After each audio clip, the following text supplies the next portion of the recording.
Hello, everybody. Welcome to A Wonderful Chaos.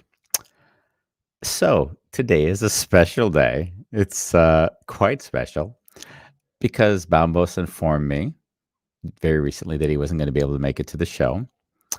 And then the guest who is going to be coming on, Elizabeth Luntz, informed me that all the electricity is out where she lives. So, the internet connection is not on. So, what that means is that I am alone on the show for the hour. And I had this funny moment. I said, "So, what is the subject going to be for today?" And I realized that there is a great subject to talk about: how to deal with life when everything goes wrong. So, we're going to be discussing that for the hour on A Wonderful Chaos.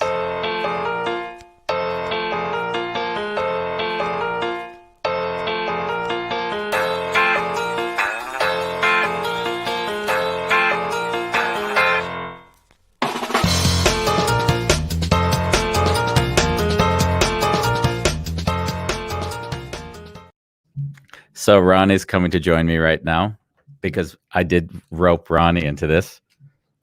She's got a special surprise coming. Come on through. I got to throw this here.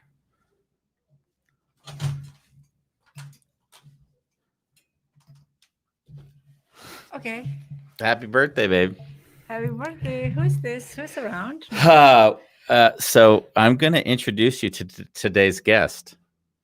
And today's guest is Elizabeth Luntz. Oh, hello. Is she online already? Nope. She just told me her internet's down, so it's just you and me again today. Maybe I'm a jinx. Every time you ask me around, the speaker cannot be there. This is in 100 and some odd shows. There's only 3 times the guest hasn't shown up, and 2 of those times is when Bambos said he was going to show up or tried to show up, and then he didn't show up. So it's just the 2 of us. Okay. And I came up with a topic. Does it mean that Bambos always have to be here to make sure that there's like a likelihood that the speaker? Let's put it this way. Next time Bambos tells me he's going to make it when he has an appointment, I'm not going to plan on him to make it anymore. 2 strikes, you're out. But that's not my point. What's your point? Point is that when Bambos cannot be there, Mhm. it seems that the speakers also Yeah, exactly. So the point is, next time when Bambos said that he may not be able to make it, we have to check and recheck and make sure that the speaker can actually be there or prepare a backup speaker. Or the show is called A Wonderful Chaos for the very reason that it is whatever it is. Okay. And that works too. And I thought a beautiful topic would be how we deal with life when it all goes wrong in an instant like this.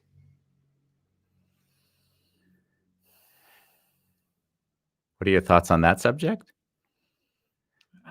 When things go wrong, that means that assumes that there is the right way. Yeah, to do very it. good point. And the right way, usually in my experience, are the way that you had it in mind, that you planned it. Yeah. That will be the right way. Very well stated. We think that's the right way, right? And yeah. And it's not when things go wrong. Actually, when things go not as I planned. Yeah. And you're kind of hitting to the meat of the subject for me, because, I say it and people always think that I'm not being honest when I say it, but I'll say I don't live with a lot of expectation. I live preparing for everything, but then things happen and then whatever emerges is whatever it was meant to be. Yeah. How are your thoughts on that? On you having if you had to assess me on a scale of 1 to 10, because everyone has an image of themselves that isn't necessarily correspond with the reality others experience. You're closest to me. So how do you experience me? I wouldn't say that you are 100% not having expectation to anyone and anything ever. Sure. There are some occasions as well when, I experience you, for lack of a better word of it, Mm-hmm. Maybe it's not a disappointment, but more a bewilderment or wonder Mm-hmm. why people behave the way they do. Yeah. So you'd say that if I'm hurt by another person, that I had an expectation of how that person would behave. Otherwise, I wouldn't be hurt. Is that the idea? No, not really. Actually, Okay. more that uh, when you experience yourself being very generous to someone, Mm-hmm. and that generosity is either misinterpreted or Yeah. even kind of used against you, Yeah. I sense sadness or sense sadness, and also kind of that the person doesn't see you. Yeah. That hurts. Yeah, and so in a way there's an expectation for you that they see you. There would be the expectation that they see me. You expect Or I would almost sometimes. say, I would say maybe this is interesting because I'm trying to feel into it. I would almost say there's an expectation that I wouldn't be judged Yeah. for it, Yes. which is an unrealistic expectation, of course. But yeah, Yeah. Yes. yeah, That's the maybe the that's the blind one. spot, because you don't judge people, so it's always surprising when people judge you. Yeah, yeah. Or Yeah. when there's a weird. Everyone has an idea that there's a transactional nature to our contact. So I give you because I expect in return. And I often Yeah. find, since I give a lot of times without that expectation, Yeah. when someone then implies that there's an intention and then judges me, it hurts because then I don't feel seen. Yeah, Yeah. interesting. Was that surprising that I? No, I feel that way often. The reason why I'm sort of perplexed by your observation is it's funny. I never really thought of it as an expectation. Mm, I always just thought it hurts when people judge you.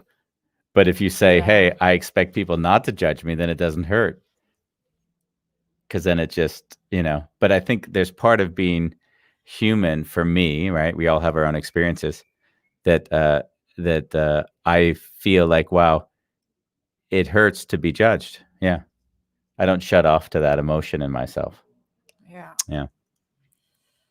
Yeah, and that is actually quite a conundrum, or considering you put yourself out there with Yeah. this show. You talk about a lot of things, often very intimate things, Mm-hmm. things about yourself, things about people who are close to you, Yeah. and you are bound to be judged.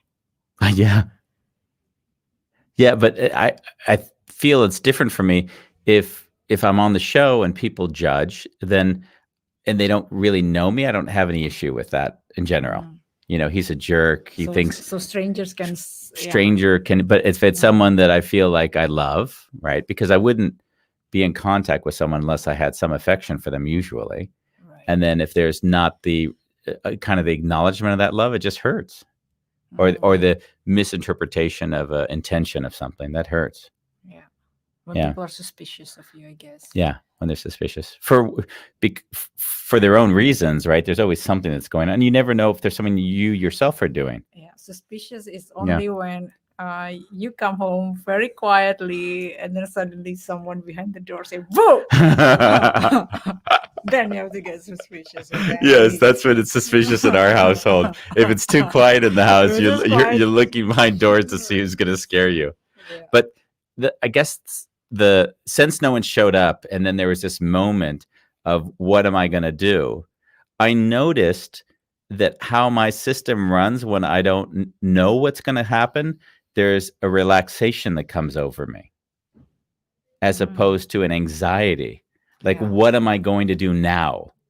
I feel strangely, in some ways, freer if the guest doesn't show up Mm, because whatever emerges, emerges and it'll be beautiful. And the only time I see it going, funky is when, oh, let me make up something quickly that I don't feel connected to in this moment and try to talk about it. yeah. Like then it's just, ugh. Yeah. Would it be the you experience this whole thing as you've got nothing to lose? right?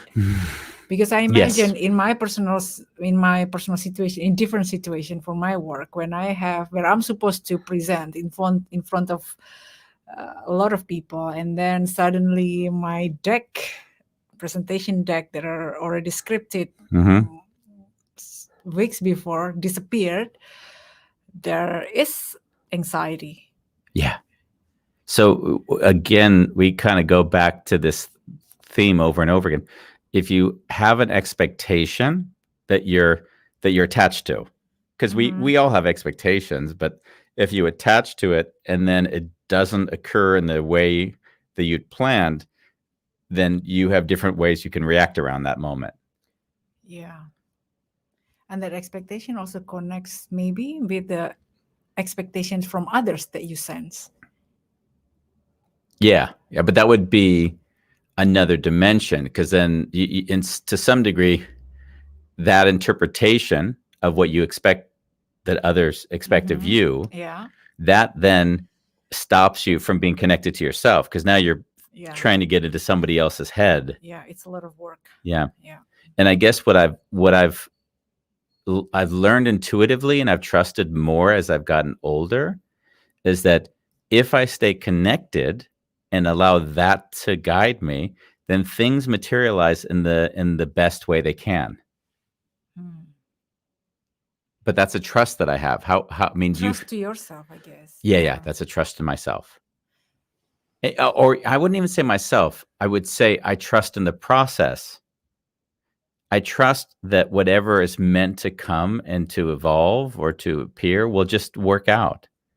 And if I didn't trust that, I would try to take control back and then I'd sort of feel constricted immediately if I did that. Mm. Can I connect that to Yeah. some people, in some religions, they Yeah. say, God intended this to happen. That can also give you some form of relaxation. That whatever happens is not on you, it's not your fault. So I love this. Um, I have Bolalang on today. He just says, I have expectations. Let's see what he says. I have expectations. I also have an expectation of something not going as planned. That's great. So I have that expectation as well. Yeah, And because I just, sorry if I may, because the reason why I wanted to touch on Bolalang is that Bolalang wrote something today on Facebook. He wrote to someone specifically about God. oh, interesting. Somebody wrote to him and said, I'm going to pray for you. Okay. And I said, Bolalang started to bite and defend against this idea, right? Or defend. He didn't defend. He had a Against. clear idea of how religion wasn't serving the people in his community. That's what I'd say. Right. I'd frame it Yeah. like that. Yeah. Yeah. He's going to text. I can send you a link, Bolalang, if you want to come on and have a discussion around this, of course. Yeah. Rani would love to talk to you as well. So in that talk, we had a very funny moment because you said just now that a lot of people would say, inshallah, would say, It's with God's. it's God's will. Yeah. If And God will allow us, if God will let us, if God's will, if God lets us, God lets us. so we have a plan, And if God lets us. Bolalang was funnily, and I were having this exact discussion about an hour ago, and he said, if I allowed that in my own life, right, then I would lose agency over the control I have over my life, Mhm. or what another might have over their lives. Yeah. Yeah. Yeah, that's the uh yeah. Yeah. I find it very interesting. He's cooking right now, by the way. He's told me that he actually he basically cooks dinner while we're together. So we're Oh, part of that's his dinner nice. routine. Yes, it's very nice. I'm really tempted to ask Bulalang What he's cooking. Yeah, what is cooking. Exactly. I've been running out of Ideas. ideas for days. So So Bolalang, we just sent you a link in case you do want to come on to discuss it. I'd hate to misrepresent you on this show. But yeah, so it's funny because as I hear you speak and as I sort of navigate my own emotional development, I often use the word expectations. And I see when I'm disappointed, one of the first questions I'll say is, what is the thing I expected? Mm. and why did I expect it? Yeah. And what I've noticed in myself is that the older I get and the more I hear other people who use different practices, I see this, of course, very attached with Buddhism. Can I Yeah, take take it. one step back of Sure. what you said about expectation? And if you think about expectation, actually, the word itself doesn't mean anything good or bad. Hmm. It's just, to put it an example, we expect the GDP to grow 2 or 3%. Yeah. It's expectation is what you expect. So you can also expect something bad. I guess what sometimes connect to our emotion and our feeling is when we hope for something. Mm. Or expectations and hope are different things, yeah. Yeah. Yeah. Yeah. Of So we get course. disappointed when our Yeah. hope is not Yeah. fulfilled. Yeah. We have hope. Hope gives us something to look forward to, Mm-hmm. and and there is an emotional attachment in hope, Yeah. where Yes. expectation can be seen. It maybe is personal, maybe it's impersonal. It depends on the person as if they're Yeah. attached to it. We have an Yeah. interesting comment from Christina Horst Prager, who we almost visited when we were driving through Switzerland, Yes. but it was a deviation of some time, and I wasn't excited about the long hours of driving. She writes, the word disappointment in German is Enttäuschung, And sorry, Enttäuschung. Enttäuschung. And you used to speak German. Come on. I know, but everything is Enttäuschung. sloppy out of my mouth nowadays. Yeah. Which is a combination of dis and illusion, Ah, so which I exactly find this quite illusion. interesting, as Yeah. we had an illusion, making it very self-responsible. I like that. Oh yeah, and maybe that's why the disappointment come from, because it's an illusion that we accept as reality. So when it turns out to be not the case, it's very shocking Yeah. in a way. But isn't it beautiful? Because what she's pointing to is something I never really considered in German, is that in German they say it's the illusion that didn't occur. Yeah. Yes. So it already implies, and she writes it here, which is really Yes. quite Yeah. sweet. It's self-responsible. It Yeah. says you Yeah. are responsible for Yeah. your own delusional. Yeah. Actually, it's a very it's a very wise approach to Isn't this it? word. Yeah. It is really it's wise. it's it's basically saying, hey, if you're disappointed, your own fault It's your because own you've been illusion that dreaming. you've Yeah, that you've bought into. yeah, That is beautiful. yeah, Magda in Vienna, Austria, has written, and I assume she's speaking to the expectation. And we said, yeah. and she said hope. We were making that distinction earlier. So she's saying, or a want. Desire, Yeah, want, a desire, a want. Yeah, yeah, want also. Yeah, because it's Mm. interesting. As soon as we move into this expectation, then as soon as we're blindly attaching to it, it could be because of the want. Because if you're dating a man or a woman and then they don't respond in the time that you expected, then you notice there's animosity often. Oh, not always, Andy. What do you mean? You No. wanted me to respond slower, or what? Well, you want, but it's the anticipation. But that's a bad example. Well, I mean, think about it. I've seen, I mean, they make jokes about it on all these comedies, the romantic comedies, where What? it's always like, don't call the man the next day, or don't call them. They'll think Oh, you're, yeah. and I think Oh, there's, that's playing hard to get. That's part of the game, right? well, that would be a good question. That's a whole nother show, hard to get, Yeah. because there's a question of how much does that, does that expectation help you, or make your life. This isn't a how to date show. Rani, maybe we can turn it into that. You've often thought that you should play hard to get because men would think that it's more Oh, not interesting. always. Not Andy, always. Not always. That's true. Inside a joke. Andy, let's talk about something else. We move on to the next subject. No, Ronnie's mom is watching. Yeah. Yeah. So getting back to that, I think there's when I was talking to begin with, and the speaker didn't come on, and our guest or so on, there was the thing I was noticing in myself is that there was an ease in my body, And I think that ease was maybe the last thing I could make peace with before I felt like this state that I talk about of being okay with this confusion or this chaos. Um, I really felt like I embodied it. Because psychologically, you can pretend like, oh, I'm totally okay. No, I think that's my experience with you is indeed uh, you're rarely disappointed or aggravated because of a plan that didn't materialize. But but then again, you also do not always make plans. So Yeah, exactly. so, So I don't need to be disappointed, because why would I be disappointed if there were no expectations to begin with? Yeah.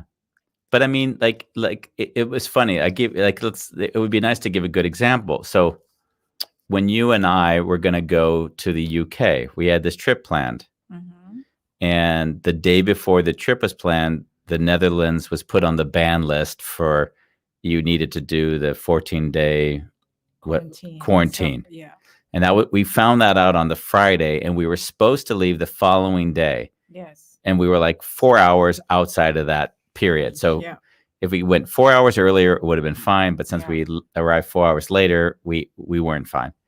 And I remember when it happened, like I felt even better that it didn't happen.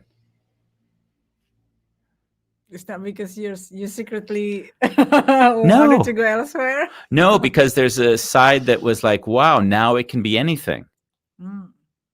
I remember, you wanted a bit more structure and organization. And I was like, wow, this can be anything now. Except the UK. Except the UK. But the initial feeling was like, I don't need to know where we're going to go. We just need to get a car. Yeah. Right? Mm-hmm. What makes you look like that now? Well, with hindsight and also explaining it logically, because this is more like analyzing something that happened. Yeah. I was a bit thrown when we didn't get to go to the UK, because it was difficult to find a destination in the first place. Yeah. And we made a lot of research, a lot of preparations, and then it didn't happen. Yeah. It's like, really? I've been looking forward to that as well. Yeah. So it was annoying. I wouldn't call it disappointment. It was annoying because I felt, oh, now we have to do the whole process over again. Because with planning, especially planning something that is nice that you can look forward to, there is this process of enjoying those periods. Yeah. And you probably remember that, I refused to go to a concert right away because I feel like I'm missing those 3 days of joy anticipating that event. Yeah, so I'd like to share that for a moment, if I may. Is that okay to share? Sure. So Rani and I are walking through Hyde Park. It's a beautiful day. And we see there's the big concert series that they have on, and The Cure is playing. The Cure hasn't played in, I don't know, 20 or 30 years. And I'm thinking, what are the odds we're here on the day that The Cure plays? So I say, let's get tickets. And then, Rani, you said to me, why would we get tickets? And I said, because we can watch this concert. But you said, the value you get from the concert is looking forward to the concert. Yeah. Like as much value as the concert itself. Yes. So now you would have felt as if you didn't actually get the real value from it if you just bought the ticket. Yeah. Which I found fascinating. Just like planning a holiday. It's a lot of fun planning a holiday. Figuring out where you go and looking at hotels. It's a lot of fun. Like for things that I look forward to, even going to a restaurant, I like to check out their website first, studying their menu before, because then, it's that process. So it's yeah. So but it goes to, again, an expectation of what it could or should be like. Yeah, and then the humor of it is we're looking forward to it, and then we go, and then it's so disappointing. It's like, oh my god, it's like the worst movie ever, or yes, and even that is fun. Even that was fun, yeah. And getting back to our trip, if I think about, just to kind of frame a little bit how either of us reacted to the same exact situation, was that, of course, at the moment there was disappointment because you did have a degree of expectation about there was going to be a Yeah. trip. And I, of course, expected it, but I wasn't attached to it. Yeah. So I noticed immediately I got even, I would think, more excited because I was like, wow, now we have an adventure. Because it was my plan. No, it wasn't It your wasn't plan. your plan. So when it didn't happen, you had nothing to do. What was your plan? What was your plan? Well, our plan was to go to Somerset. No, plan was to go to Somerset, but Yeah. but for me it was like this show is a similar situation. It's like, oh wow, now it's an adventure. Before it was already planned and we kind of had an idea where we were going to go and maybe it might have been, but now like we're almost 25 minutes into a show where 2 seconds before we began we had no idea where we were going to go. Yeah. And that for me, there's sort of a fun play and a joy in that process. Yeah. The adventure. The adventure. The And not knowing. yeah. And yeah, there is a lot of value in that too. Yeah. And but I also see it's a little bit how one attaches to the things that happen to them in their lives. So in this case, I didn't attach to the idea that the trip had to be in Somerset. It just was the place we arranged it. Yeah. And therefore I was free. So of course, whenever I do attach to an outcome or to an expectation, I see that's where obviously it won't be as easy. Yeah. Yeah. I found it really interesting because the book, I had the same discussion 2 or 3 times with people to the point where I stopped having it, was when I said, the book did really well. And regardless of how the book done, I would have been really happy about it. And I could see they didn't believe that. They didn't believe that that was possible. Like it either succeeds or you're unhappy. Yeah. The book for you is really the process. I think you enjoy the process. It's almost like maybe the fact that it's out there, maybe there is also a little sadness that now it's done. And then what is there to be, to be excited about? Yeah. And I think in some ways, living that way also makes it that the book does better. Letting go of the expectation and pushing it upon people means that people have a chance to discover it and feel like they found it and not like they were imposed upon. Yeah. Yeah. And but I thought it was so curious that the same message came over and over again, was that, oh, you knew this was going to happen. Oh, you planned it that way.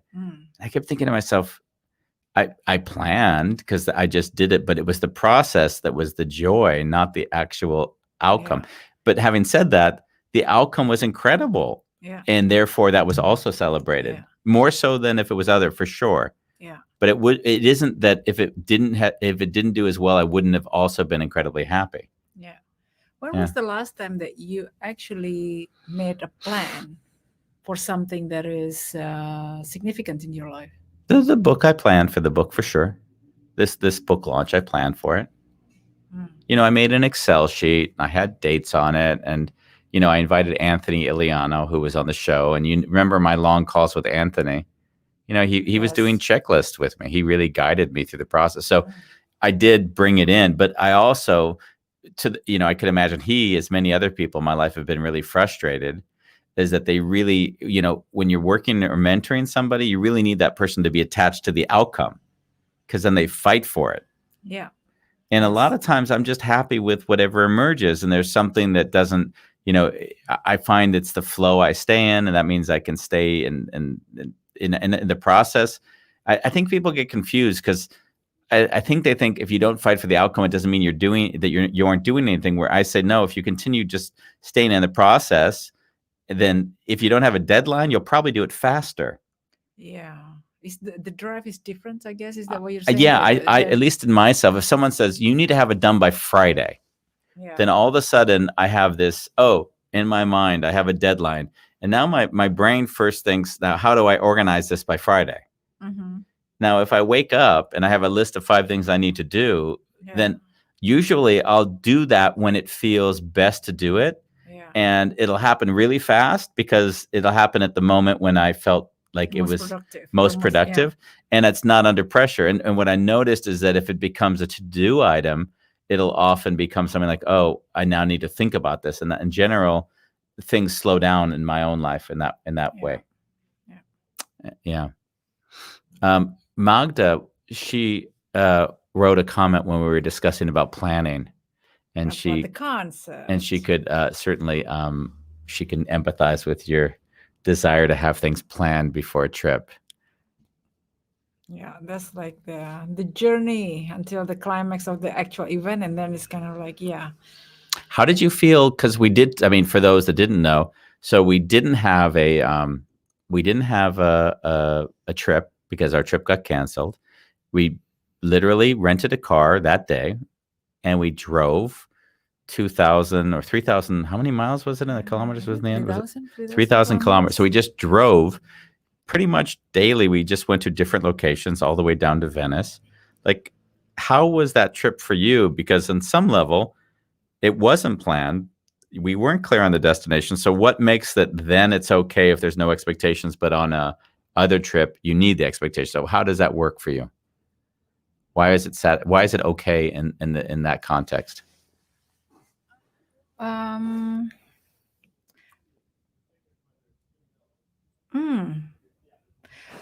One thing that comes to my mind is that, doing a road trip in Europe is a very safe thing to do. Okay. Right? There's basically only upside. There's not really downside. You cannot get mugged. The likelihood that you get mugged, you get killed, that you don't speak the language, that you cannot make it home, that you die. It's relatively the danger or the potential problems are low. Mm-hmm. Okay. And so then it's it's safe, and you can kind of so you didn't feel any fear? Yes. So imagine if we would go to a country that is still very less developed, then you'd have a little bit more anxiety. Then planning it is much more fun because you're learning about it. You're learning about things that you did not know. In Europe, you kind of know. Europe is Europe, right? You basically know. But for others, it wouldn't be that way. For you, it is that way. But for others, they think that's so exotic. Traveling through 5 or 6 different countries, that's got to be fascinating. Yes. Where if you're in the car, you barely even know you crossed a border, actually. Correct. Yeah. The Netherlands, you drive 2 hours, you're either in the ocean or you're in a different country. Yeah. And the only reason why you know it is because there's a hill. And you're like, wow, there's a mountain somewhere. I forgot what those look like. Yeah. Bolalong wrote something that I can also identify with. He says, I love adventures myself. Something that is planned long in advance is disappointing most of the time. The adventure itself has a process, but it unfolds as you go. And I totally feel into that. Like I don't know if you remember something when we were, I get the good example of that would be when we were in Colorado, and we went to the city, or to the, what was it called? It wasn't the courthouse. It was the government house. The government's building. It was like the federal or the state legislative building. Yes. One of those big domes, typical of these sort of, Roman sort of buildings. So, but remember the story.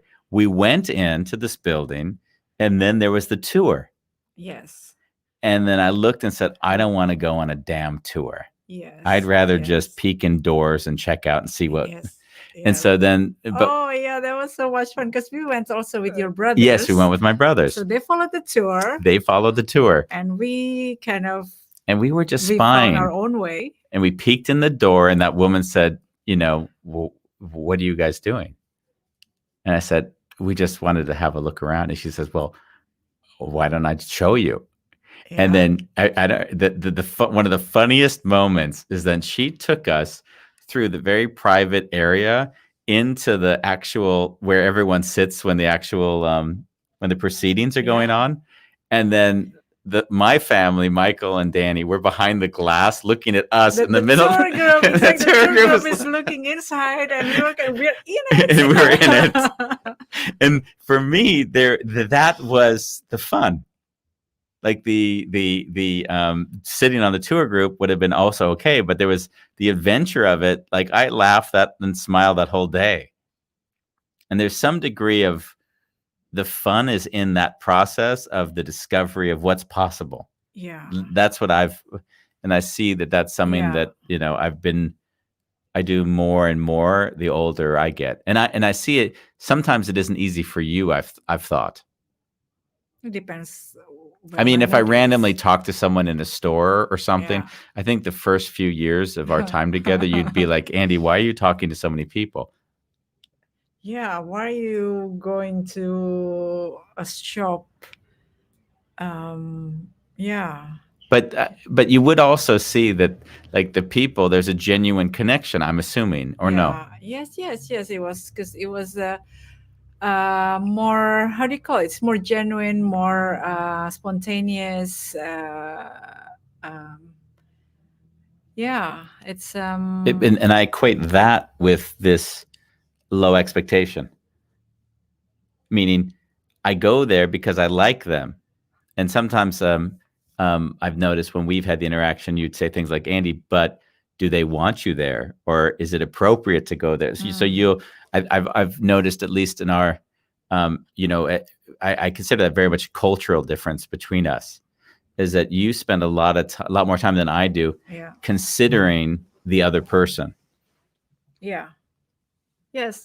So, for example, when you come visit someone around lunchtime or dinner Yeah. time, be considerate because you might put them in a difficult position that now they feel like I want to eat, and actually I want to, I want Andy to go away because I don't have enough food to offer him. Yeah. So if there was a friend you hadn't seen for a long time, Yeah. you wouldn't just knock on the door and say, "Hey, dude, are you there?" Well, it depends, right? If you're Of course, yeah. friends, if you're a close friend, or if you're family, you can always come in whenever. Yeah. But for me, I'd probably meet someone once and just knock on their door and say, "Hey, what's going on? I haven't seen you." yes. Yeah. And it's funny because in some ways I don't feel like I'm not taking them into account. It's just the expectation I have is not that if they didn't have enough food, they'd be uncomfortable. Yeah. If I saw them eating, I'd say, "Hey, I see you're eating. Goodbye. We'll talk later." Yeah. Yeah.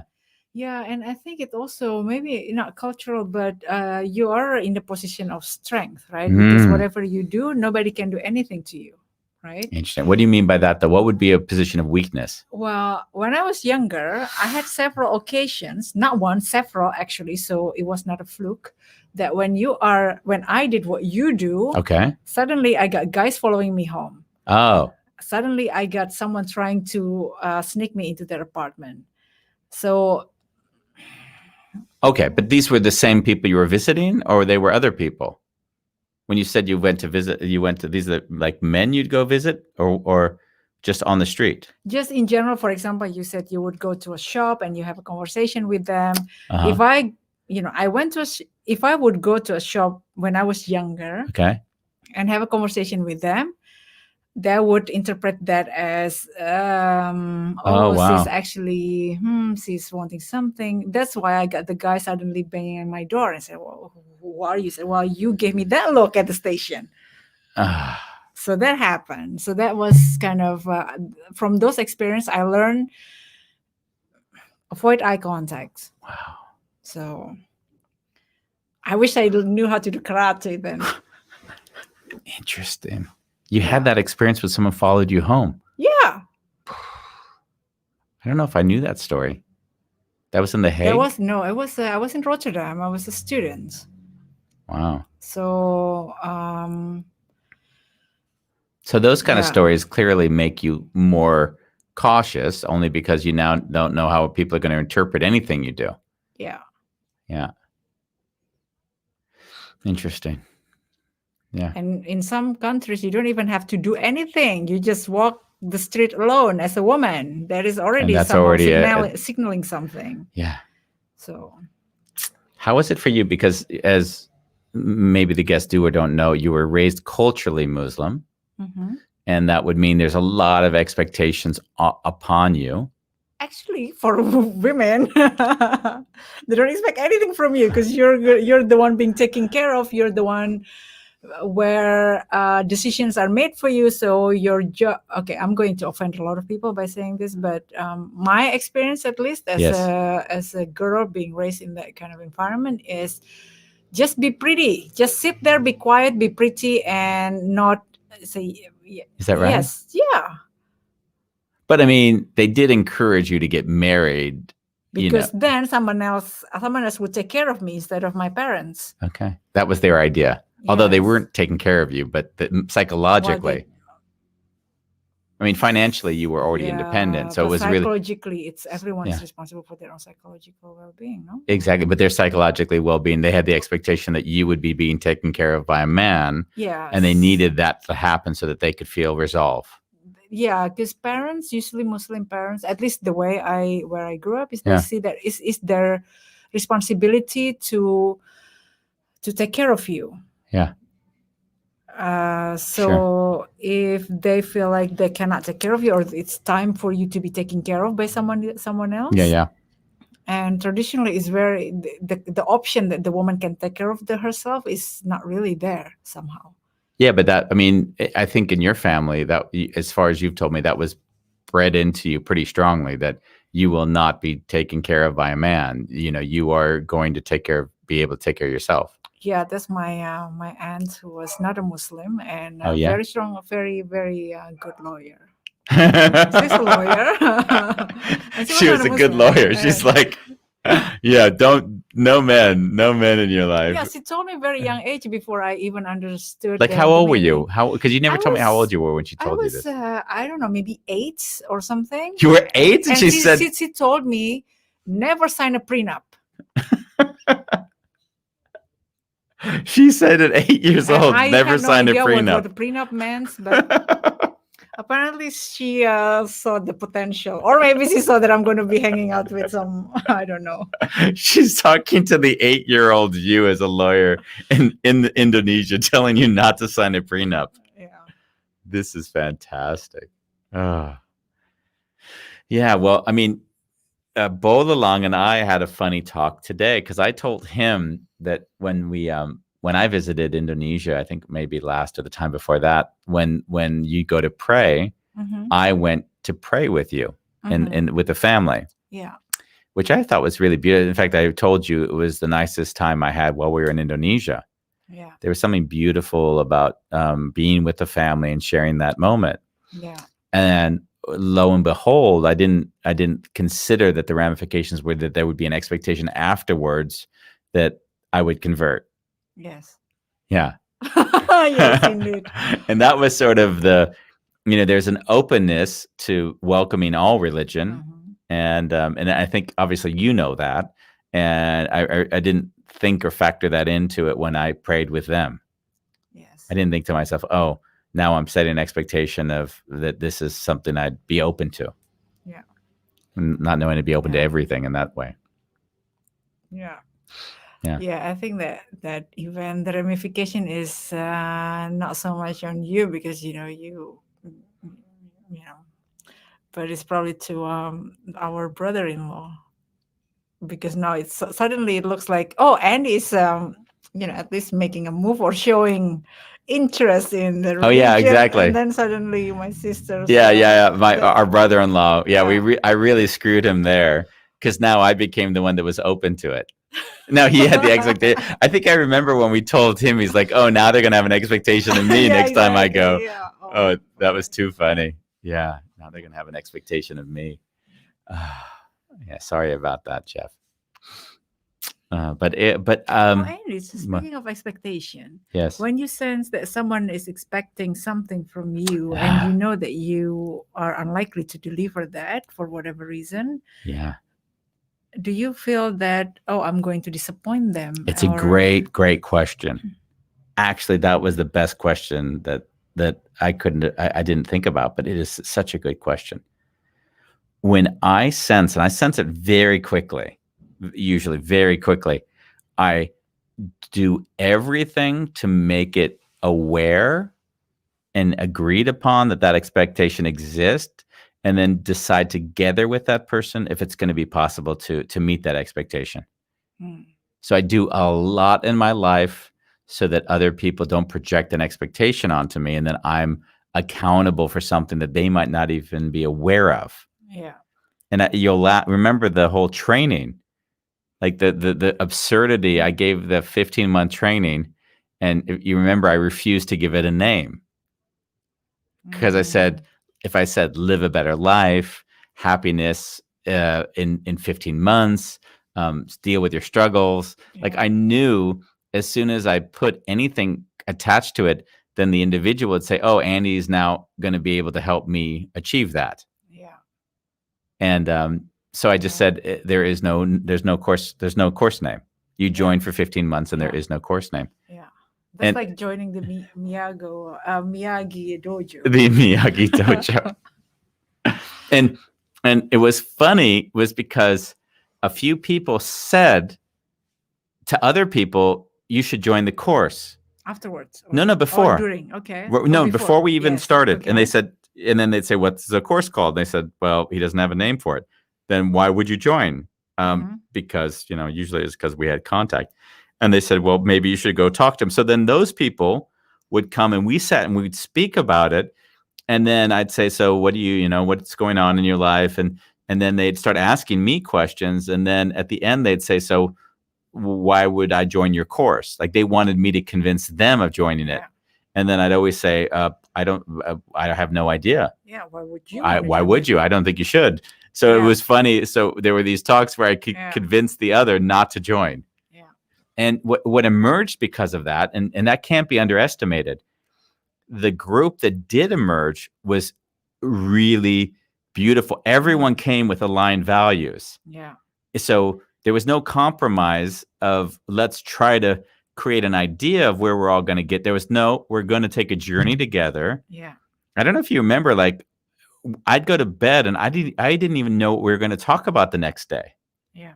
Like it was weird to have a 15-month course and not have a curriculum, like just sitting with a group and the group intelligence guided the entire 15 months. But there were days when we'd finished, because I did 4 days. I remember after doing the second day, sometimes I'd go to sleep and I'd be like, I have no idea what we're going to do tomorrow.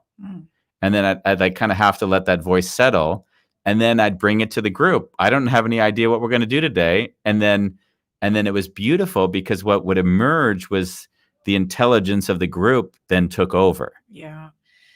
I think that's really, it's a very selective, very special, unique group of people, right? Because they had the seed, and through this course, the seed grows, and that seed is the ability to be self-reliant. Yeah. That they, so it's almost like parenting in a way, right? Yeah, because after that process, they will be independent enough to kind of go fly in the world. They don't need to always keep coming back to you because they don't know how to make good decision. They don't know how to distinguish good judgment and bad judgment. And, but it does require something, right?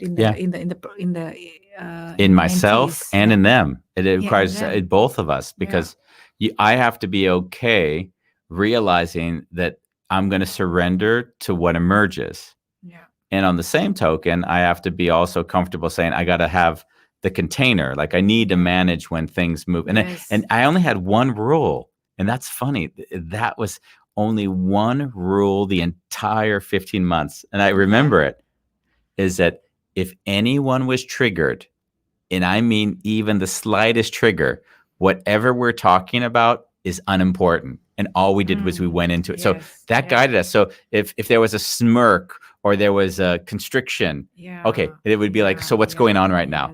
So in this weird way, it became almost like a testing ground to make aware when we're reacting to something without a consciousness of why or what we're reacting to. Well, that's really beautiful, Andy, because sometimes that kind of the trigger or the reaction is maybe involuntary. It is. Someone makes a face without even realizing it, or realizing it a few seconds later, but others are there to observe and to make aware. And Then if that process is repeated frequent enough, you start building your own awareness around what you feel Yeah. before that happens. Yeah. So actually you start taking more agency over yourself. Yeah, and that's what's the whole training. But I wouldn't Yeah. necessarily. But weirdly, I still wouldn't want to describe it that way if I would ever do it again, because then I would set the expectation of what it was, and people wouldn't be in the moment. They'd say, Yeah. "Oh, is this what it means when I'm in touch with the trigger?" Like I would have to be teaching them what a trigger was instead of saying, Yeah. "Okay, what just happened? What just happened?" Yes. Yeah. And there's something I found about training and teaching is that the more it becomes just an experience that everyone gets to learn from their own experience, they continue to keep agency over their own lives. Yeah. The more it becomes an abstract concept that they have to believe, Yeah. then they lose control of their lives often because now they have to trust you and not themselves. Yeah. Yeah. Yeah. So the experience, right? Because you also learn the experience, and that's where, yeah, that's. I have this urge to start explaining things in a very logical, rational way. Yeah. Like what? What? Say it. When you experience things, genuine experience, Uh-huh. Your brain start making new synapses. That's how you learn. Your Yeah. brain is actually creating something. Yeah. Based on your and experience is more than just one touch. It's your whole body, your whole being. So it is maybe intangible or emotional experience, but it is actually very tangible and very biological. It's very different learning process than when you are actually have to believe something, because then in a way you are memorizing things and it's only some part of the brain is not holistic. Yeah. That's why experience tends to last longer. Yeah, for sure. But the hard thing is, like, once it becomes the belief, right, that you've just discussed, where it's now a thought and it's not an experience you've had, then it often gets tied to now an identity of who you believe yourself to be. And that's where life gets really funky, because when you want to interact with a person who doesn't have it as an experience, but has it as a thought and a belief under behind that, then they'll tend to be very defensive if you bring their beliefs into question. And that's why a lot of the guests on the show that we've had recently have really big issues with religion and, of course, politics. So, I mean, I've had 3 guests on that I was actually shocked. If there's one thing in the show that surprised me, was how much animosity there was towards religion. Oh, interesting. Yeah, it's really shocked me, because I was, raised Catholic, right? Yeah. Dad was Jewish, mom was Catholic. So I had a lot of exposure to religion as a child. Yeah. And I kind of felt like there's a lot of stuff going on, a lot of God speak, and it's all good. Like, I just made peace with all of it, and I didn't feel like I needed to defend anything. Yeah. But what I've learned from a lot of the guests is, and I was raised in California, which is pretty liberal, and it's sort of, there's a lot of leeway. You can be spiritual and you won't be projected on. But what I've really been seeing is that a lot of people and the guests on the show they've come from very, very conservative areas, where for them to in any way go at odds with the religion that they were part of, they were ostracized and in some ways attacked. Yeah. And I guess for some strange reason, I just never saw that, just because I didn't have it in my own childhood. And I hadn't lived, I've always lived in very liberal places. Yeah. And you never become how do you call it? You don't get the downside of a religion, I guess. No, I take the best of all of them if I can. Yeah. It's what?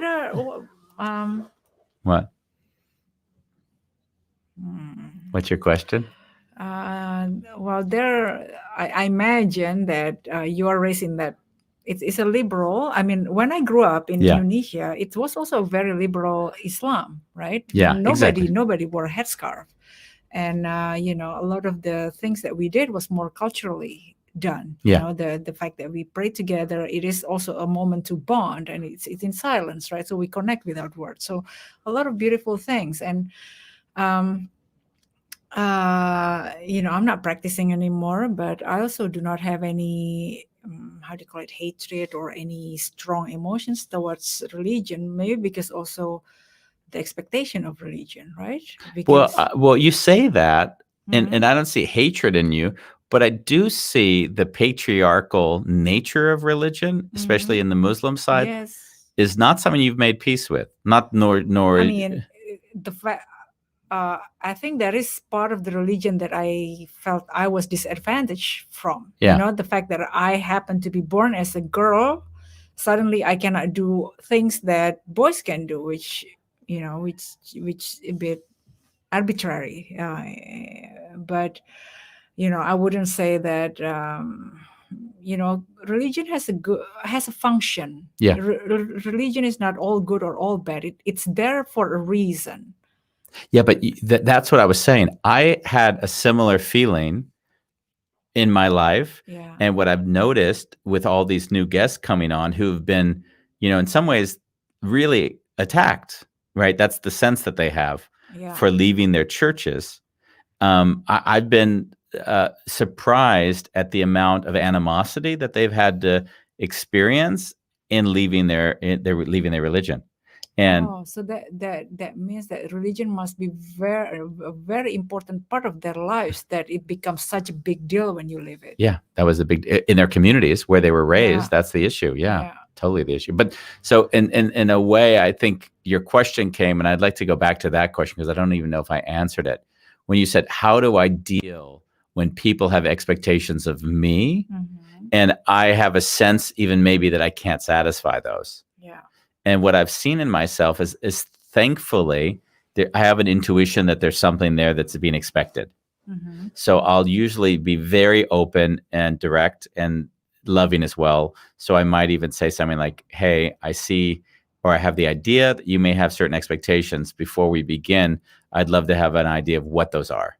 That tends to be how I would interact. Or I might be more direct and say, Yeah. "I have the idea that you think I can solve this problem." Yeah. Do you remember how I start almost every business that I've, Yeah. like even when I go to start it with a client, everyone always laughs because I'll say, "Listen, you don't hire me because of my success. You hire me because I've made so many mistakes. I have a really good idea of what doesn't work." So even when I'm going into a new job, I even then don't like to set the expectation that I'm going to be the savior that comes in and fixes everything. Like I want to be more like, you'll understand through good principles and understanding of what at least I've seen hasn't been working, how that can evolve. Yeah. Yeah. And on a personal level, Yeah. right? Because in a business situation, you could probably articulate it very well about what expectation is there or not. Yeah. But in like in relationship, with family, with close friends, with Yeah. me, for example, I don't remember you ever saying to me that, Rani, don't expect that I will give you flowers on Valentine's Day. I don't even know when Valentine's Day is. No, I wouldn't say that. No, you never said that. But I'm curious. Have you ever felt that, oh, I'm going to disappoint Rani because apparently she had this expectations of all this stuff that I would do, and or things like that? I don't know. Do you? I've never felt that you've had really big expectations. No, really. What I have felt is that you also enjoy surprises. So the That's very good. fact that you don't have expectations means that I get great joy in giving you surprises. Yeah, I that is very believe true. if you had the expectation and I was fulfilling it, then it would take away a lot of the joy that I would get in the surprise. Yeah, it would be like a box. It would be like, ticking, "Oh, I yeah, need to I know. I need to get her a flower today because if I don't, she's going to be resentful of me." Yeah. Yeah, that I would still possibly do it, but it wouldn't be done with the same joy of, "Wow, isn't it great that that I Yeah. get to surprise her Yeah. with this?" Yeah. Yeah. That's why I was one of the most meaningful moments with you was when you cooked me dinner when I think I had a really busy week, a lot of meetings, and you Okay. had to travel. Yeah.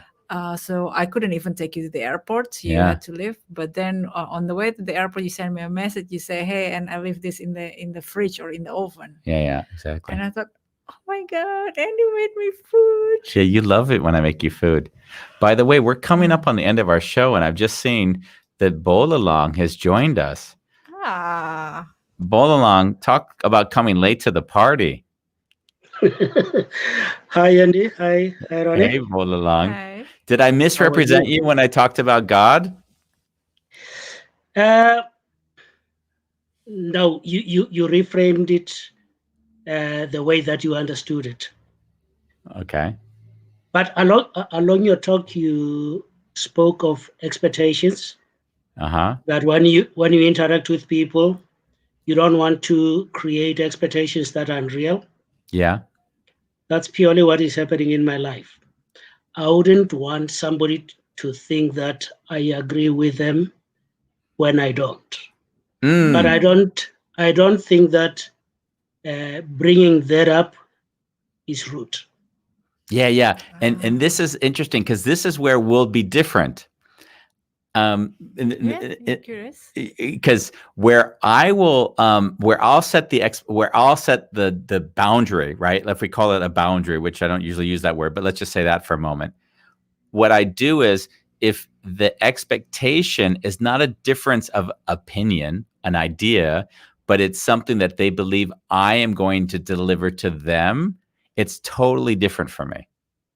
So if I said to you, God, you have a problem, and I say God is God, God will serve you. If someone said that to me, I'd say thank you, I appreciate it. In my mind already, I say he's lying. I told him the problem. I told him the problem. I want something from him, and he Yeah, tells me about God. So that's yeah, an issue.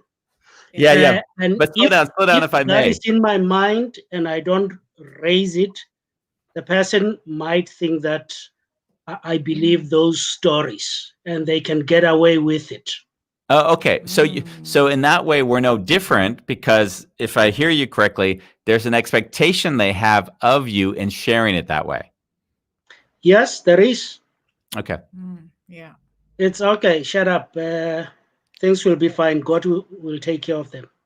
Uh-huh. And I know that we have to do something in order for something to happen. Yeah. Yes. So that person should know also. They should not live their life thinking that things will just happen. Okay, well that's something different. So now I want to slow down if I may. The distinction, excuse me. The distinction between what they should know, I don't care about. Mhm. So that what you said, so my boundary goes to what degree does their expectation have an impact on me and how responsible am I for any expectation they have which has nothing to do with me? And I don't take any The, responsibility there in my own life. yeah, but they are on my space. They will be interacting with me. They are my friends. They are Mm. family. So I don't want family to come and tell me that some mythical creature will take care of me while I see them. Yeah, Yeah. yeah. I'm talking to them and I want the connection with them, not Yeah. something Yes. in a Yeah. distance. Yeah. Yeah, So but how many problems does it cause in your life because you have that as a call it a deep desire, a need? I remain in my life with people that Yeah. appreciate That. authenticity. Mm-hmm. Yes. I can imagine. Those who want me to pretend that uh, I am religious and they don't want to associate with me because I've got evil spirits, they can Mm-hmm. go. Yeah. Yeah. Because even evil spirits, why? You Yeah. look at myself, no evil spirits. Yeah. And they think that you do Yeah. have evil spirits, you need a prayer, Yeah. Yeah. uh, Yeah. you Fascinating. And need to be yeah. fixed. Yeah. And there Yeah. You is know, a your loss. parents Yeah. never taught you to be like this.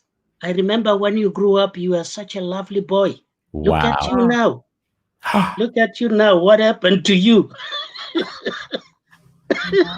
You were such a Yeah. lovely boy. And that's so when I was telling Ronnie Right. earlier in the Yeah. show that there's so many people that have an Yeah. animosity, that story you've just Yeah. communicated to me, I've heard from 4 different people the same words coming out of their mouth that just came out of your mouth. About you? No, about Yes. no, you were In general. such a lovely child. What happened to you? Whatever happened Yeah, to you. whatever Okay. happened to you?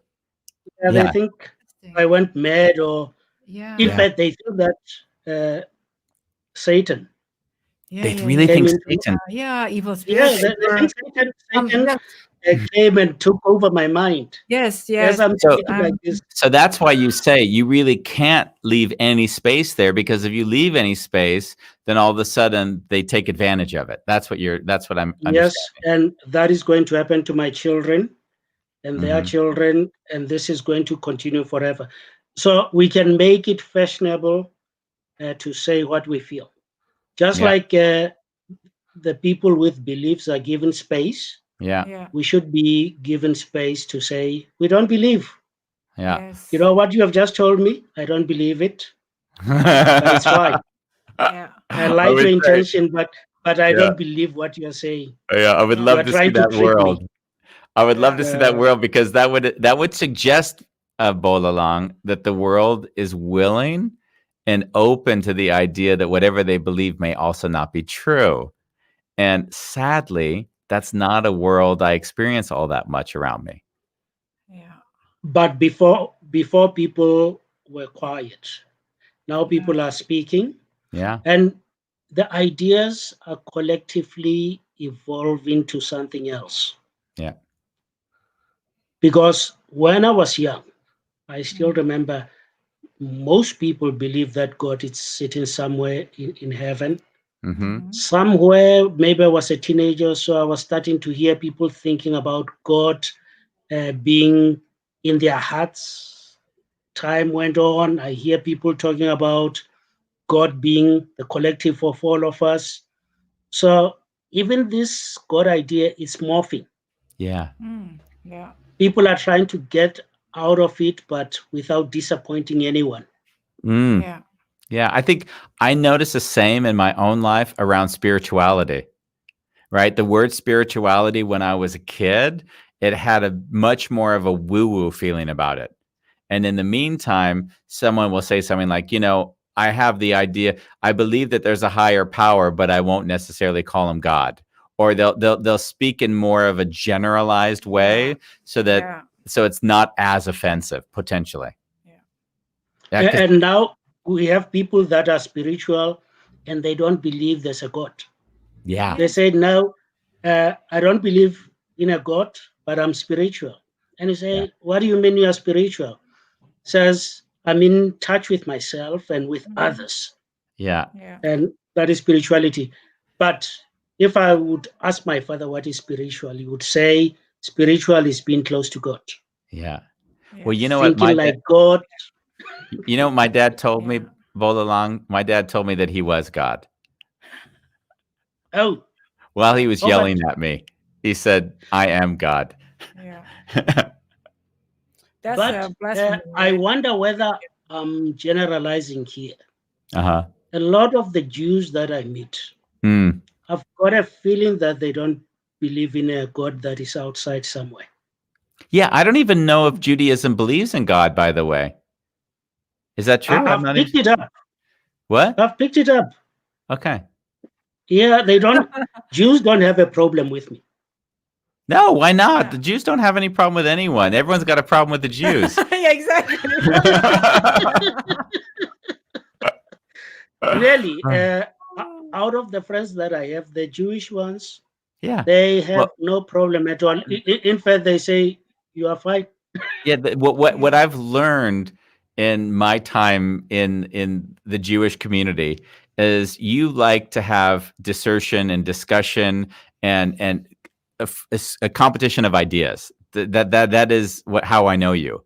And what I've learned from my time with the Jewish community is that that's how they function. It's a competition of ideas.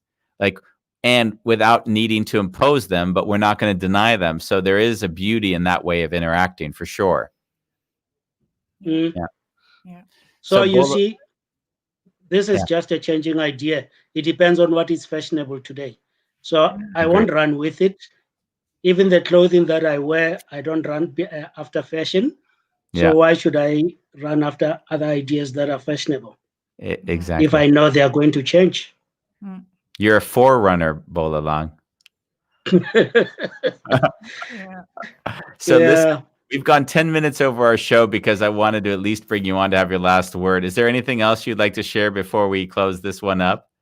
No, it's just to apologize. I said 1:45, then I came into the room, but I forgot that you've got to press join the broadcast. So I'm So you looking were at there. you and Rod, you are speaking and speaking. I say, why are they so inconsiderate? I've got pots in the kitchen. And I'm Well, thinking, wait. and All I'm the time it's thinking, me. and I'm thinking to myself, Bolalang, you said you were going to be here 10 minutes ago, and now you come on 1 minute before we're supposed to end the show. I'm But sorry. no, it's beautiful to have you. I was Yeah. very excited to see your face, of course. Thanks a Yeah. lot. Thank you. I Enjoy send it. you a hug, Bolalang. Yes. Okay, Bye. love you. Love you Love you too. too. Bye. That was fun. That was fun. I'm so hungry. Yeah, we'll go eat. That for me is one of those moments when I get so much joy from life because it emerges. And you know what I also enjoy, because it's actually we get to talk, and Yeah. whether people are there or not, I mean, they're listening to our conversation. I'm happy that finally I'm connected know, with you. Well, we on the last show, Christina Hurst-Prager said she felt like she was a voyeur in our lives when we were on the last show together. Oh yeah, no, it's fine. So that was it. I don't even know who our guest is tomorrow, but we look forward to seeing you. I don't even know what day it is right now. Sorry, is it still on, Andy? Yeah, it's still on. Of course it's on. We haven't said goodbye yet. Okay. No language, babe. Oh sure. Okay. So this is it. Thank you for being with us, and we will see you. You thought we were off there. That's great. We'll see you tomorrow on A Wonderful Chaos.